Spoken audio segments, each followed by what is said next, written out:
Boa noite, meu nome é Valdirene, sou professora da Rede Municipal de Ensino em São Paulo. Estou aqui para falar da minha experiência em sala de aula.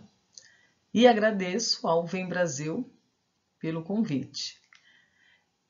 Na educação básica, a disciplina de matemática tem uma trajetória que vai da civilização mesopotâmica até a modernidade eurocêntrica, cabendo ao continente africano apenas afirmações de que o rio Nilo deu origem à geometria, construções das pirâmides e apenas estas ideias matemáticas se referem a estes povos.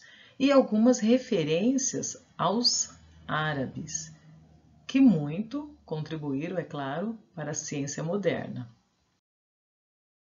Ao abordar outros saberes e práticas matemáticas na aula, possibilita apreciar e valorizar grupos culturais distintos.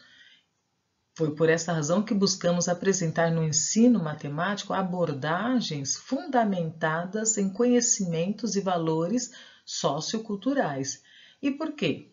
Para valorizar os saberes e práticas matemáticas, presentes em diferentes grupos culturais. E isto possibilita conhecer outros instrumentos, outros recursos para a aprendizagem matemática.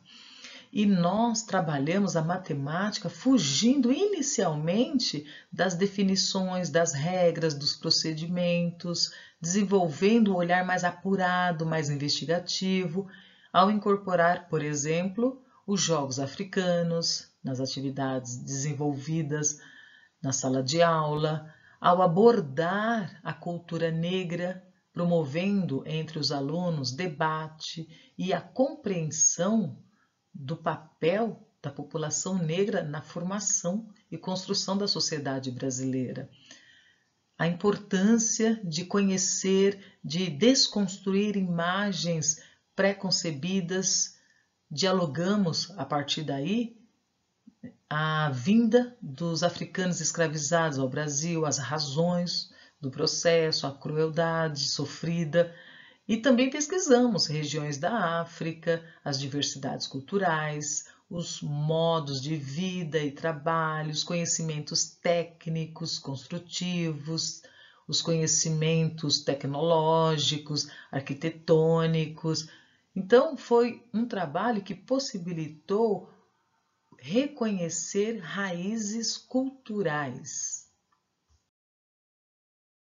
Ao introduzir a cultura negra na sala de aula e buscar outros instrumentos de aprendizagem, além de tornar as aulas dinâmicas, despertou a criticidade, a autoconfiança, o poder, elevou a autoestima de crianças que até então eram invisíveis, tinham receio de se expressar, de opinar, de mostrar os seus conhecimentos e as suas dificuldades. Os alunos do 7º ano, eles se apropriaram de forma efetiva dos conceitos matemáticos, com aquele trabalho concreto que nós estávamos realizando. Fizeram atividades práticas articuladas aos saberes da costureira. Alguns conhecimentos mobilizados. Apresentação de sequência aritmética a partir de conhecimentos africanos. A aprendizagem significativa acontece quando existe a descoberta, construção do conhecimento, situações concretas, situações vivenciadas no cotidiano e na diversidade cultural. Nesta atividade, nós temos 2 turmas. Os alunos do 8º ano do Ensino Fundamental 2 e a turma da professora do 1º ano, do Fundamental 1. Os alunos do 8º ano tinham como objetivo obter o resultado do Teorema de Pitágoras por meio da construção geométrica e calcular as áreas. Os alunos do primeiro ano do Ensino Fundamental 1 deviam construir os quadrados e identificar quantos quadradinhos seriam necessários para construir o quadrado maior.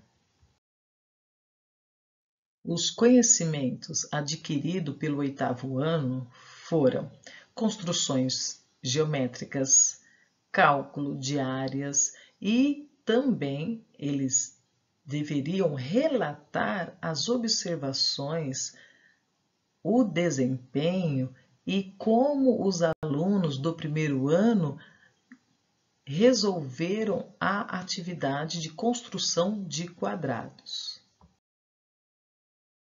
Os alunos do primeiro ano do Ensino Fundamental 1, juntamente com a professora, eles pesquisaram a história da pipa, destacando aspectos como sua origem e finalidades em diferentes culturas, o uso de cerol, o perigo de empinar pipa em lugares inadequados e ainda o perigo com a rede elétrica. Esta pesquisa eles apresentaram para os alunos do oitavo ano. Os alunos do oitavo ano investigaram conceitos geométricos, trabalhando de forma contextualizada na aula de matemática e numa atividade interativa eles construíram as pipas auxiliando os alunos do primeiro ano. Enquanto os alunos do primeiro ano brincavam, interagiam, empinavam as pipas na quadra externa da escola, os alunos do oitavo ano, eles tinham como objetivo, como tarefa, calcular a altura do pipa, aplicando os conhecimentos matemáticos. Aqui alguns conhecimentos mobilizados para resolver esta atividade prática. Pesquisamos, dialogamos sobre fractal na arquitetura africana e, por meio de uma fotografia aérea de uma vila africana, Eglesh ele vai perceber os fractais, retângulo dentro de retângulo. Esta geometria é considerada o ramo da matemática que estuda propriedades e comportamento dos fractais. Descreve muitas situações que foram aplicadas em ciência, em tecnologia e a arte gerada por computador. O matemático cantor resolveu pegar uma linha e apagar um terço dela. Pegar estas duas partes restantes e repetir o mesmo processo. E assim ele começa com uma linha, depois com duas, depois com quatro, depois com 8 e assim por diante. Fractal é um objeto geométrico que pode ser dividido em partes, cada uma das quais semelhante à original.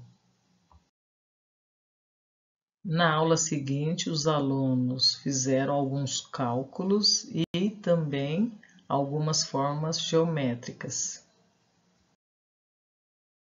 Após a construção de triângulos e retângulos, os alunos construíram a espiral. A introdução dos números irracionais se deu a partir do conhecimento de Teodoro de Cirene. Aqui algumas construções geométricas diversas. Trabalhamos nesta atividade números irracionais, potenciação, padrões geométricos. Realização de medições em diferentes espaços, interno e externo à escola. Nas pesquisas realizadas, pelos alunos, eles identificaram técnicas construtivas e imagens de moradias em adobe, pau a pique, taipa de pilão, no continente africano e no Brasil. Construções em adobe, resolução de problemas, atividades matemáticas, realizando atividades no concreto, atividades práticas. Para introduzir o conceito de circunferência e círculo, iniciamos uma outra atividade concreta. Para a construção de um jardim vertical, os alunos precisavam de conhecimentos básicos como perímetro da circunferência e área do círculo. Foram esses dois conceitos matemáticos que trabalhamos a princípio.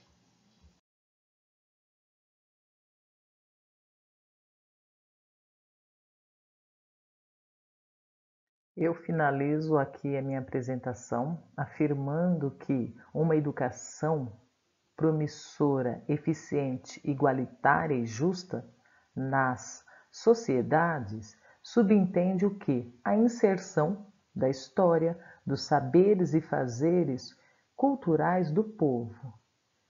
E por quê? Porque o indivíduo ele necessita de um referencial que situa em suas próprias raízes. E se isso não acontece, um povo que não tem raízes, ao cair, se agarra a outra e entra num processo de dependência, se tornando um campo fértil para a manifestação do poder de outros grupos sobre estes. E eu finalizo aqui a minha apresentação agradecendo e até uma próxima.